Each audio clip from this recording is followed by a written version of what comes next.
Hello students, today I am covering the topic of Etic and Emic approach towards culture.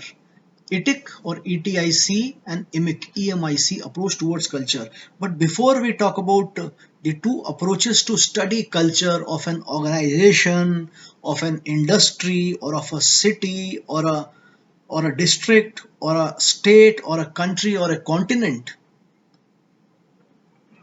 we have to first understand what is culture. In the previous lectures of business communication and also in the lectures of management practices and organizational behavior, I have explained to you that the most prominent model of what exactly is culture, what are the components of culture, was given by Edgar Schein, and who said that there are three layers of culture. At the bottom or at the grassroots is what we called underlying assumptions. Underlying assumptions are the unconscious belief people have, people within the organization, they hold to be true. So the founders and the initial members, their unconscious belief, their belief could be that honesty should never be dispensed with. That could be their unconscious belief. They may not say it again and again, but that is at the bottom, at the core of whatever they do.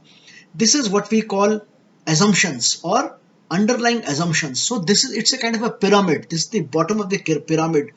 Over the pyramid is what we call espoused values.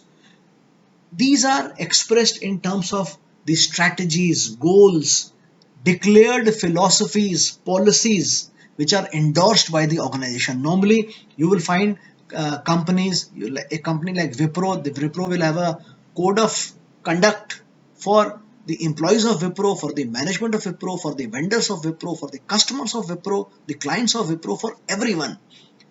So it will be clear cut guidelines as to what is expected, values. Okay, so at the bottom, as I said, are underlying assumptions, and over that are the values. They could be codified. In some companies they may not be codified. Codified means written and written in the form of a document. So these are strategies, goals. So if the unconscious belief is that honesty is the best policy and honesty should never be dispensed with, then the value of the company would be that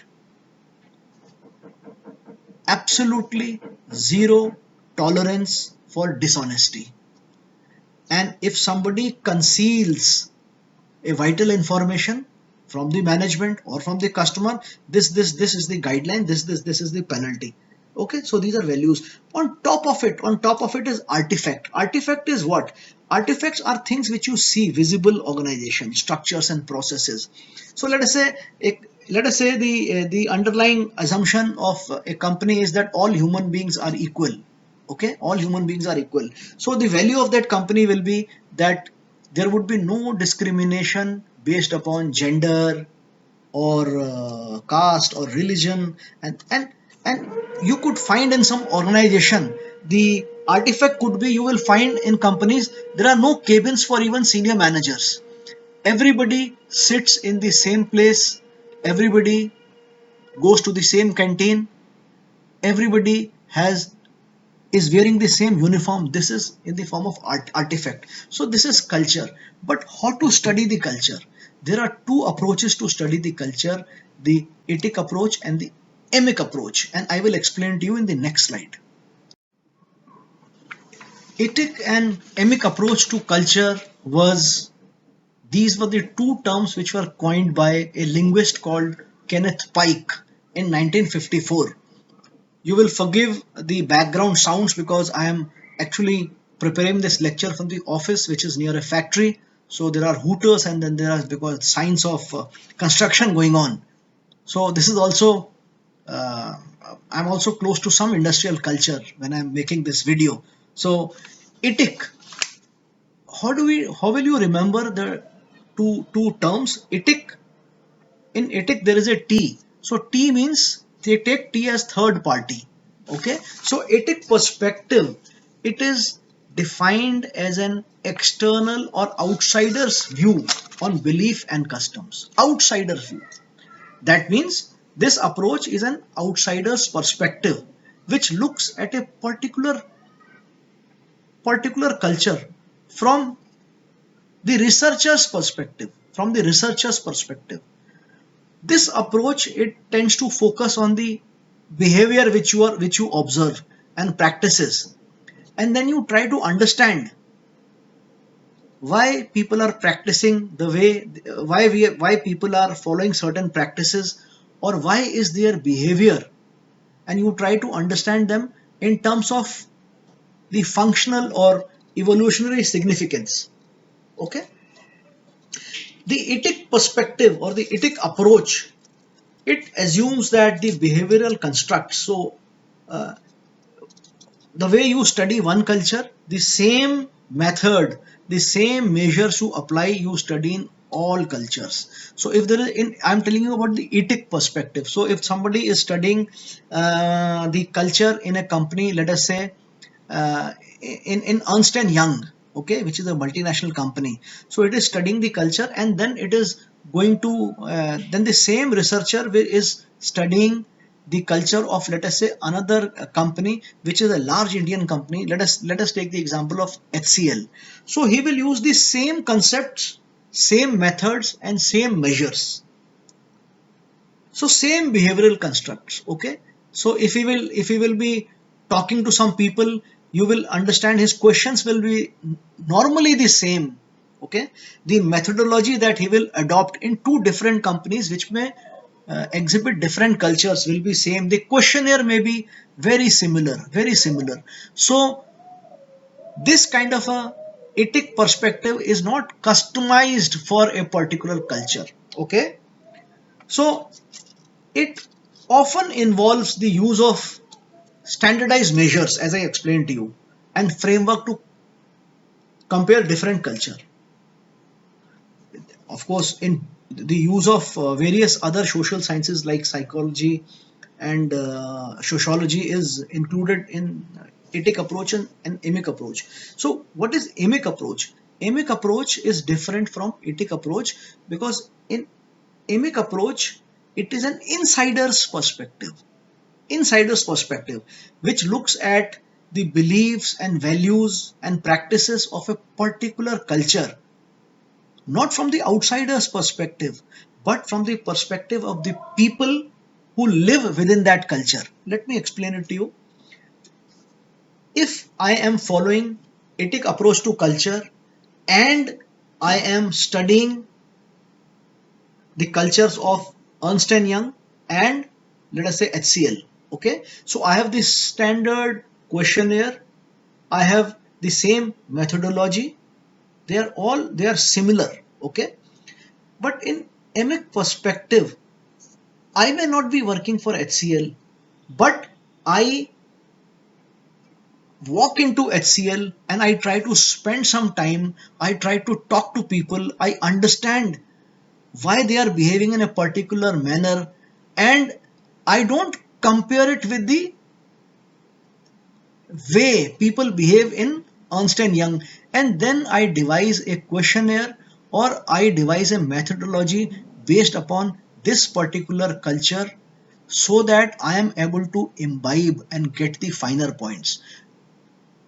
You can say that in etic approach I study HCL and I study Ernst and Young without any knowledge of these two companies and without any biases.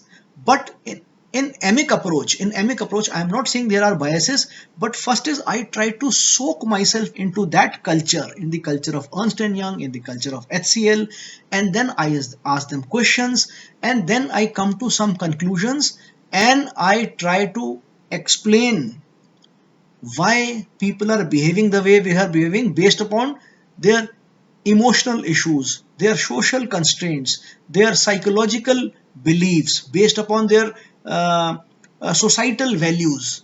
So, emic perspective can be defined as an insider view or the view from the native about their customs and belief.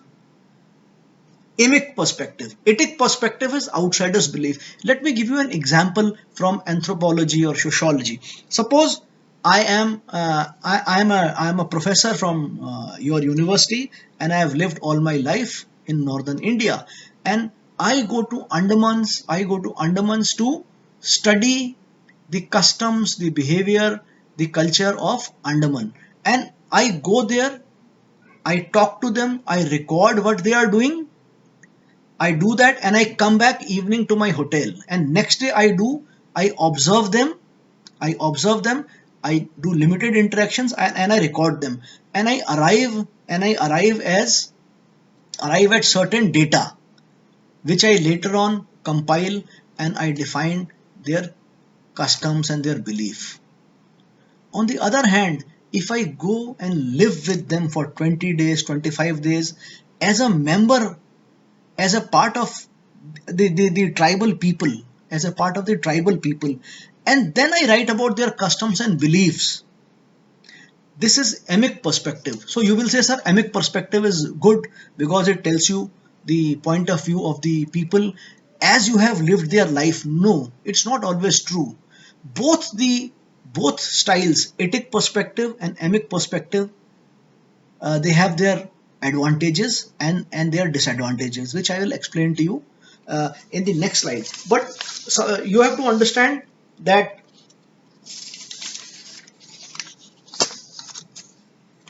every behavior which is observed from a different perspective will have a different outcome to tell to the people. Let me take the issue of friendship. Okay, when I'm using a etic approach, I may assume that friendship looks the same in all cultural groups, and I would like to assess I'm more likely to assess friendship processes by asking the same questions and methodologies to all group. This will be what is my understanding of friendship. A friend in need is a friend indeed. So a friend is somebody you can from whom you can borrow money, or a friend is somebody whose whose good points or whose strength you can use to benefit yourself, and vice versa. The friend will use the same. If So if this is my belief, I will go and ask questions. The same type of questions from every society. But if my concept of friendship is different, if my concept of friendship is that no, friendship means some a close person whom you can depend upon in the time of crisis. You laugh with him, you play with him. However, you cannot borrow money from him, and you cannot get very close, because familiarity breeds contempt, and it leads to a break in friendship. See, different people have different perspective of friendship. Okay, so if you have etic perspective, you will devise questions to study the concept of friendships across various cultures, but you will have the same kind of a question here. But when in emic perspective, you will first go study, talk to them as to what is their concept of friendship. Okay, and then you will devise questionnaires. So do you borrow money? Is it okay for you to borrow money from your friend frequently? You may not include this in your questionnaire if you come from a culture where borrowing money is not considered to be good. Okay, so this is the difference between etic perspective and emic perspective. I will explain to you the differences in the next slide. So in this slide, I am trying to explain point by point the difference between etic approach and emic approach to studying culture. As I explained to you in the previous slide, how will you remember etic? How will you differentiate etic from emic? Etic, the T means third party approach or theoretical approach. Huh? So firstly, the etic approach is an outsider's perspective, and emic approach is an insider's perspective. Okay, the basic belief of etic approach is that people of a particular culture, they are so much soaked in that culture, they are so much engrossed in that culture, that they cannot interpret their culture impartially. They cannot say what they are doing right or wrong. So they must be approached by a ethnographer or a researcher. Okay, and the researcher will be neutral towards the culture of that organization. He will not try to understand. Let me explain it to you. When I was working for Indian Oil Corporation in Allahabad plant, it was a public sector organization. Officers were highly responsible in their behavior. They would take a lot of responsibility. But workers, we used to call them junior operators or operators. Basically, they were not they were school dropouts, or they had some qualification from ITI, or some of them were just laborers, without any education. So whenever there were two gazetted holidays, let us say there were two holidays coming, and after that uh, there was a Sunday. So they will club this together and go on leave without informing the supervisors. The workers will take casual leave. For example, there were 12 casual leaves in a year, and they will take casual leave anytime. There were around 30 earned leave. They will take that earned leave anytime they wanted without informing the supervisor. And if you question them, they will say leave is a matter of their right, which was not true. Leave was not a matter of right. But of course, leave cannot be denied uh, frequently. And but people have to take leave, even workers have to go on leave to ensure that the work does not suffer unduly. But that culture was not there. So what the Etic approach is thinking, that people who are working in that culture, they will never be able to judge their own culture whether it was right or wrong culture. So if that worker who was working for Indian Oil Corporation, which is a public sector unit, highly unionized workforce, and heavily protected by labor laws and by the management, backed by a strong union, suppose that worker, he was, think of a situation where he's transposed to a MSME which is owned by one individual, and if he would go on leave in that small MSME without telling his boss, the owner of the company, well, he will be at complete loss of words as to what is happening. He will think. So Etic approach, it realizes that members of their culture, they are often too involved in what they are doing, so judge they cannot judge their culture. On the other hand, Emic approach, it first investigates what local people think, how they perceive the world, how they categorize the world. They understand their rules, their behavior, and their meaning for them. They get into the shoes of the people who are the subject of the research. So this would mean, suppose I have to study the work culture of Indian Oil Corporation of 1988. In Etic approach, I will observe them, and I will make my analysis, and I will interpret it my way. But in Emic approach, I will go live with the workers, talk to them, understand why they behave the way they behave, what are their problems, what are their issues, and I will soak completely in that culture, and then based upon that, I will come up with my findings, the rationality behind what they do, why they do. Okay. So this is Emic approach. In Etic approach, you are from a distance, you are observing. In Emic approach, you become a part of them, and you do things with a lot of empathy. So you will say this Emic approach is right. It's Emic approach is a very good approach, but Etic approach also has its objectivity. What happens in Emic approach? Once you enter their world and you become part of their world, then you are never able to interpret that culture impartially. You always you always rationalize and empathize with them, and you try to rationalize that what they are doing is correct. Okay, so emic approach, although it is a more humane approach and it may appear to be a more engrossing approach to studying culture, and yet it takes away many a times the objectivity from it. As I am explaining in the third point, in etic approach, the researcher does not participate in target group's day-to-day life. Does not. In emic approach, the researcher lives with the target group and experiences their real world.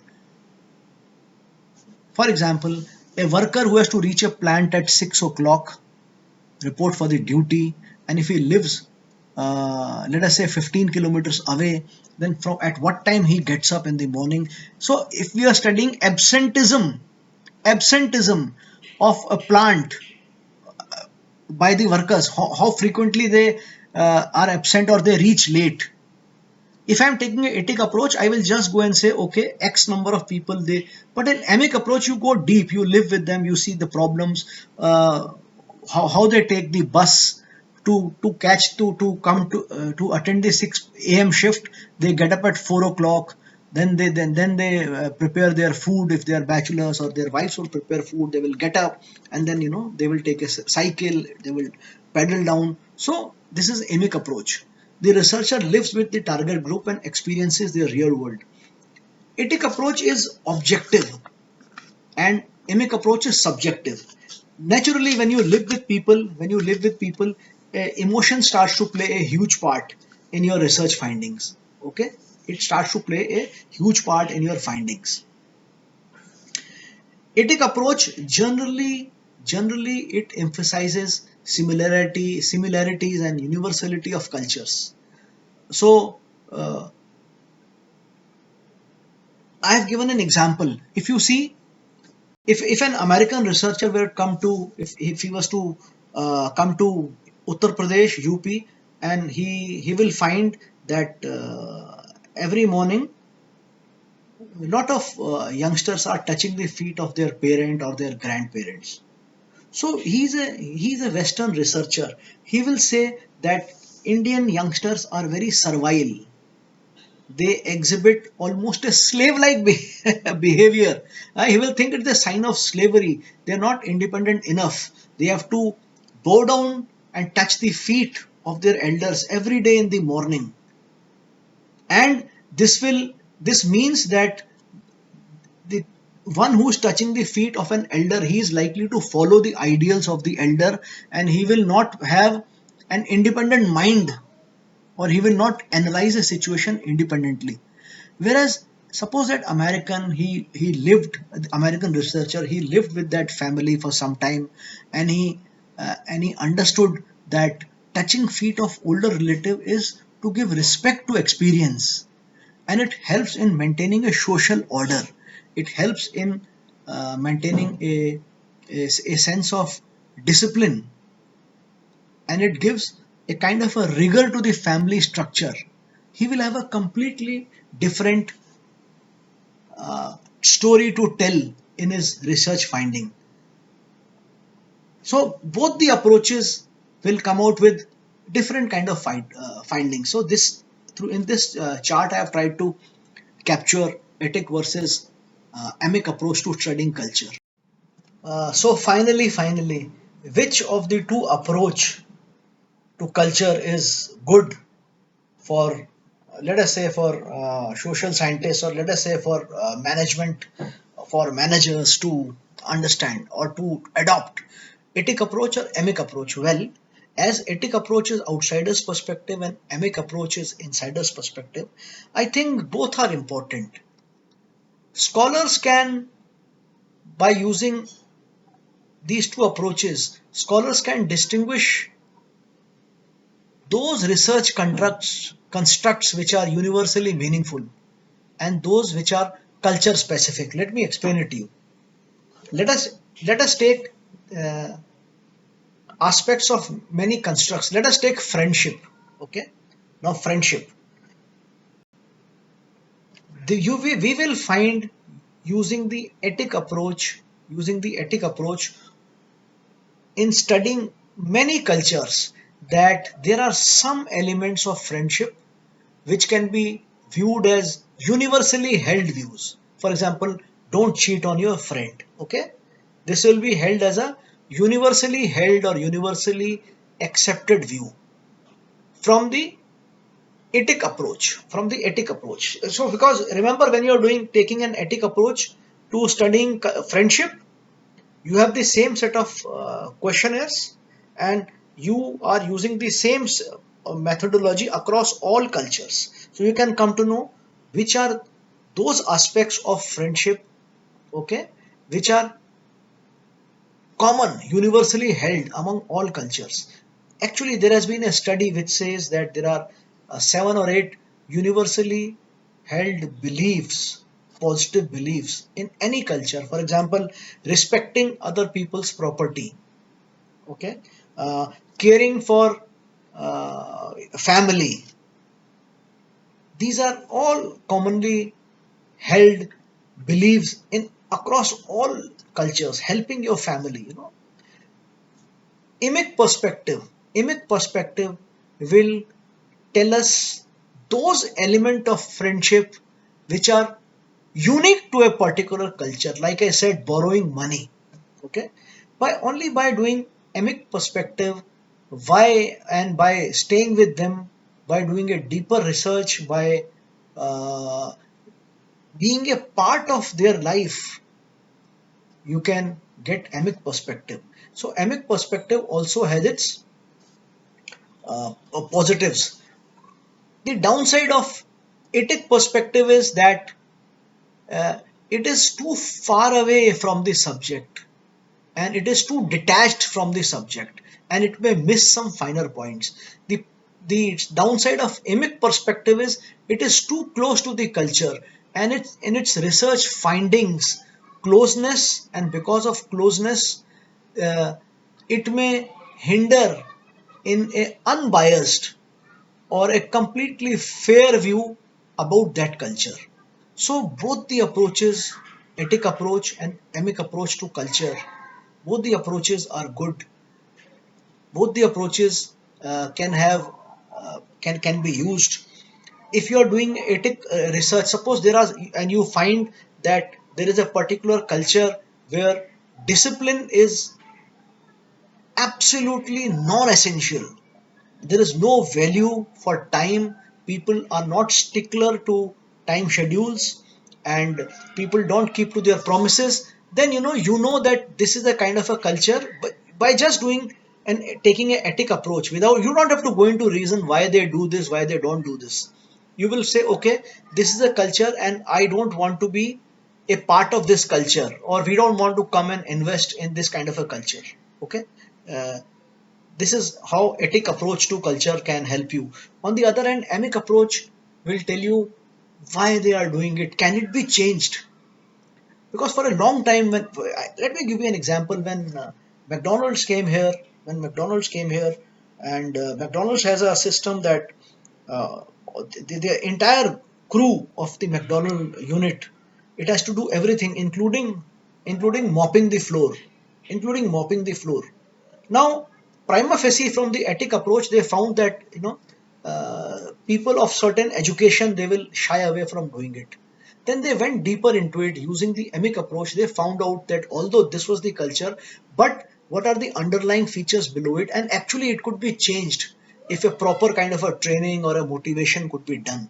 So ethic and emic approach to culture, both are good, both are helpful, and I strongly suggest that both should be used. Thank you very much, dear students, for going through this audio video lecture.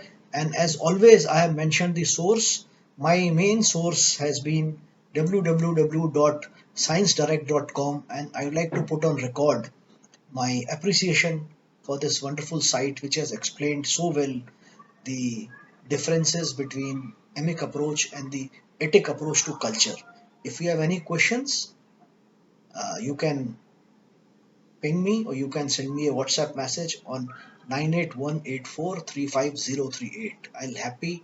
I'll be happy to respond. Bye.